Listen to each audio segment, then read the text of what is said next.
Afternoon, brothers and sisters in the planet of Urantia. Dr. Zach here, once again bringing you revelation. I know you're always waiting for this. Well, we've been talking a lot of complicated stuff, and today I thought it would be interesting to see how we change in the face of new information and in the face of new revelation. For instance, I have been searching for God for a long time, a whole lifetime, and a lot of meanings, insight have changed over the course of that lifetime.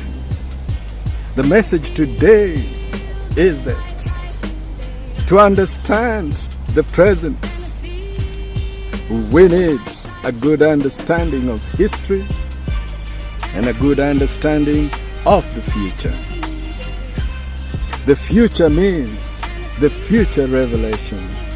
You cannot know the future unless revelation is brought to you.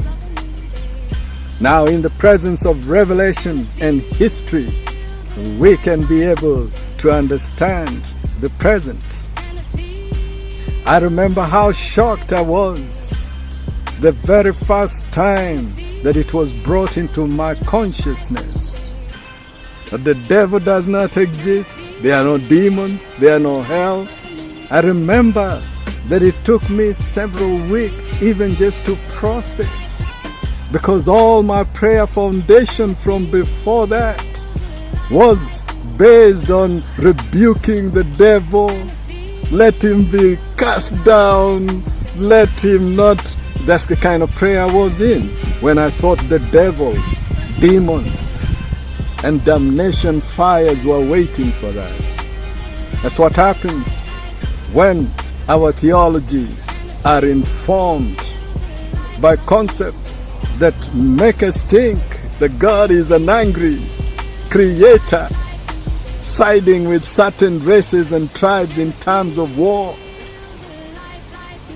And when I for sure discovered that all that was just fables from the past, it would take me a long time to begin to orientate what my prayer life would be now in the absence of demons to blame for my problems, the devil to blame for my woes and miseries. In the absence of demons, devils, and hell, suddenly my prayer life was discombobulating even my faculties. So, history, very important to understand the present, but not enough without revelation. With revelation and with history, now we can understand the present. So today, I wanted to kind of talk about this very important issue, because if we have theologies, meanings, and insights from only the last 2,000, and even if you can stretch it to 10,000 years, it will still be but a drop in the ocean when you consider how long our planet has been in creation. This is what we want to talk about today. Historically, therefore, we are talking about, this is the point where we will begin, 500,000 years back.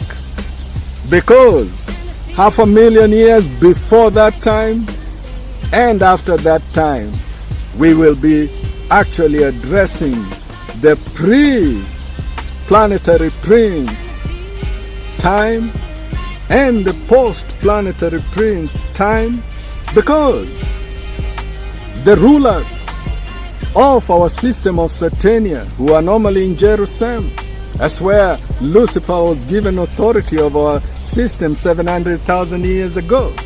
But 500,000 years ago, 500,000 years ago, he sent the first planetary prince, Alanon and the Archangel Caligastia, to rule this world. And Caligastia is the one that started the city of Dalmatia in Mesopotamia 500,000 years ago.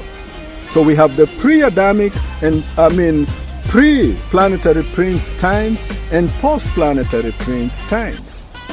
So the planetary prince placed in position by Lucifer 500,000 years ago, that's Caligastia.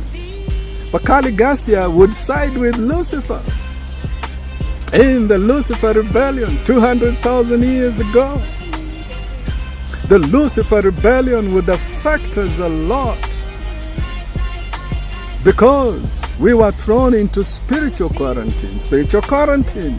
You have no way to receive communication from paradise, from the super universe, or even from the local. It's like mind lock.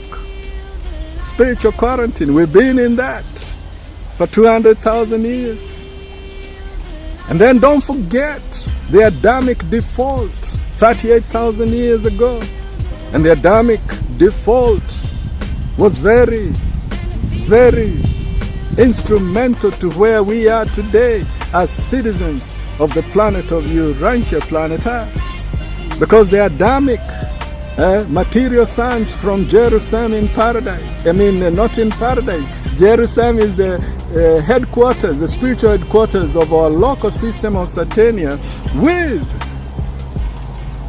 619 inhabited planets. So from Jerusalem, the spiritual headquarters, the Adamic material sons, Adam and Eve, are normally sent once the evolutionary planets are ready for genetic uplift. Because the genetic uplift didn't take place when Adam and Eve defaulted. Then that's why even to have our spirits communicate with these mortal bodies is much more difficult than in other more advanced planets. We have a hard time fighting with our flesh because of that missing out on the genetic uplift that was critical when Adam and Eve were sent. Caligastia, the planetary prince, would be the one who deceived Eve to befriend a son of a midway creature. The midwayers, when Caligastia came 500,000 years ago to rule this planet, he came with the 100 material sons, males, 50 males, 50 females. And those are the origins of the midwayers, the oldest citizens of this planet. Midwayers, we cannot see them with mortal eyes because we don't have spiritual vision. But we shall be able to see them the moment we resurrect. So two very important situations that happened. The Lucifer rebellion and the Adamic default. That's why we are here now. But Jesus, the Creator's Son, would choose such a backward planet like planet Earth to come and incarnate for his seventh and final incarnation, so that he would get absolute power, which he has now as he rules from Salvington. So now, if Jesus, before he came here for his final incarnation, had already finished creating 10 million inhabited planets, think about what just that piece of information means to you and your sources of information theology that inform you that the Paradise Creator's Son could possibly have come so that he may be killed for the people of this planet. What about the other 10 million inhabited planets in total? What would you say? So, information helps us to clarify not only on the wrong perspectives that we may have acquired as we grew up, but two, we must be prepared to surrender erroneous foundations in terms of thought once we receive information. And so it's been 2,000 years since the Son of Man ascended to receive power from the Father after having been with us here on planet Earth. Hello. So now,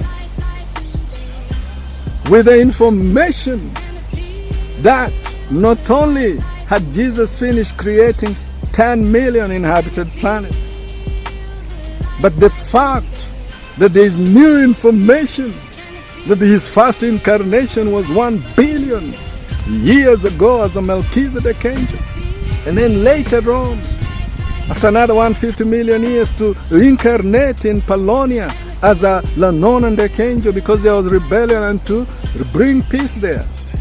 All these incarnations up to the 7th one, when he came to planet Earth to incarnate as a mortal being. What do you think? What does that place? The belief of our paradise creator's son dying for somebody's sin? No. Incarnation is a requirement of the paradise Father, the universal Father, the first source and center, the source of everything, permanently in the Isle of Perfection, paradise. Infinite in all his attributes. He's omniscient, omnipresent, everywhere. God. And yet, he has sent us a real fragment of himself in us. So, as we receive more new information, we should be prepared and ready to discard the old, so that we may not resemble prisoners who have been set free, say after 50 years in prison. They come out, but 2 weeks later they are back because prison became their home. Let us not be prisoners to belief systems which have been challenged by new information, but which we are not ready to do away with. That's where most of us are. Because when I realized there was no demons, no devil, no what, it challenged my prayer foundation, what I normally pray. Because I was always saying, rebuke the devil, what? But then suddenly you realize that you have a loving Father who would never dream, even be able to imagine roasting his creation. That's gross and grotesque. The Father is a loving Father. He is without sin, without evil. Right?